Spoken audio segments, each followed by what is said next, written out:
Great, how are you, Chris? How's your day? Going well so far. Good, good. Do you have a minute or two? Because I'm looking at this TES information, and I just want to. I've got a few questions. I know you're on the committee, and if you don't mind, if I can talk to you a little bit. Oh, sure, pull up. All right. A week ago, we got the TES. I took a look at it, and it was confusing, but okay. I did see the video that came out a couple days ago, and it helped clarify a couple of things, but I've still got questions. You're a CTE teacher, I'm a French teacher, we've got so many different types of teachers out there. I guess I'm just not grasping how this is going to be done. Okay. First, why did we even have to change the TES? It seemed to be working pretty well. Why did we have to change it? Good question. The legislature changed the law and required that we have 33 to 50% of teacher evaluations coming from student achievement. They also required that we use a point system, so that required us to change our TES to fit those parameters. Oh, okay. So that explains why we've got to do this points piece now. Okay. I noticed that domains 1, 2, and 3 seem pretty consistent with some change in language with the four domains of the last TES.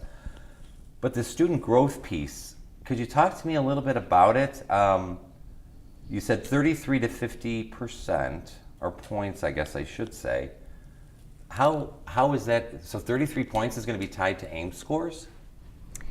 Not to AIMS scores, but the committee did choose to go with 33% of the evaluation being tied to student growth.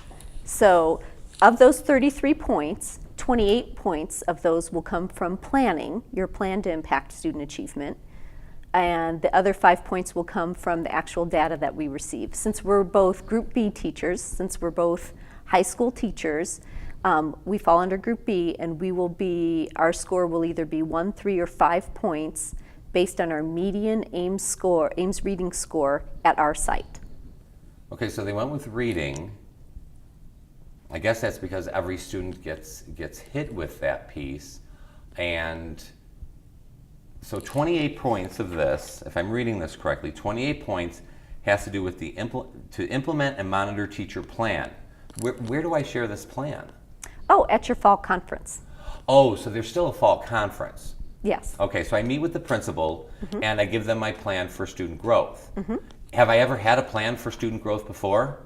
I don't know what your goals have been in the past, but I know that you always work with students in looking at their growth. I mean, you give assessments, you ask questions in class, you ask questions on quizzes, on tests, formally, informally. You're constantly assessing your students. Yeah, I guess it's the first time I've ever been asked it in that way is what I plan to do for student growth. Okay, and so we go to the 5 points. Now you said I'll either earn 5, 3, or 1 point for this. Correct. How do I earn 0 points? You can't. Oh. All right. So 5, 3, or 1. So let's say I rock out on domains 1, 2, and 3 and get those 67 points. Let's say I develop an amazing plan for student growth, but the reading test scores for the school are okay, so those are the points that are going to affect it. Is there any way that I can earn additional points since I don't have direct control over the direct control, I should say, of the median AIMS score? Oh, sure. There are categories within the TES. If you look through there are opportunities for you to earn additional points. Okay. Serving on numerous site, district, and state committees, serving as a role model classroom. There's a whole variety of things within the TES where you can earn additional points. And remember that if you're looking at that sheet, that the different areas are weighted as well. Oh, okay. Why did you choose to weight certain areas more than others? Well, if you look at the titles of the categories, you look at the impact teachers have in those areas and the importance of those areas. Oh, okay. Yeah, as I kind of read this, those are the ones that would probably most affect student growth, which is the reason why we're all here, but yeah, I get it. Okay, So I have the fall conference. Now, your CTE on world languages. What about someone who is a social worker? We've got our friend who's a social worker. We've got occupational therapists, physical therapists, nurses, counselors. How are they going to be determined on this student growth piece? Well, they participate in student growth as well, but they're going to create their own document showing how they participate in student growth. Okay. Well, the old TES had the different sections there, so I imagine that those groups are getting together and figuring those pieces out. Special education. How is someone in special education? I know that some special education students do take the AIMS test. Some of them don't. How are they going to be graded, I guess you could say, on student growth? Oh, their IEP serves as their guiding document.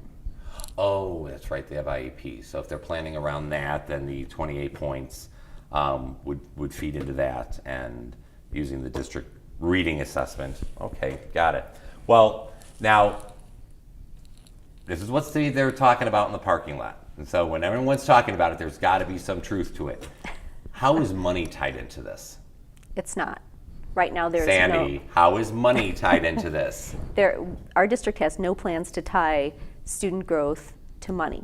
Now, we have no control over what the legislative entities might do in the future, but as a committee, when we discussed it, there's no interest in tying money to student growth. Yeah, I've heard that as well, and I guess that's just the fear piece, is that they're going to tie an evaluation to money somehow, and I just don't understand how that works, since I don't have control over everything that students come in with, basically. But you've answered the question for now, so I'm good with that.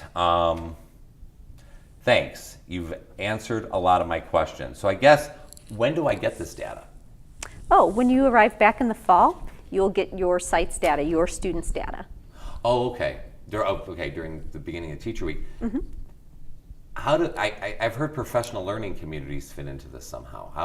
PLCs, I don't. Oh, they do. They fit perfectly, because you'll be sitting with your PLC members and you'll be able to look at student data, look at how you can impact student growth, look at the strategies you'll use, create some common formative assessments if you choose to do that. Just a variety of ways that you want to impact students and look at their growth all along the year. All right.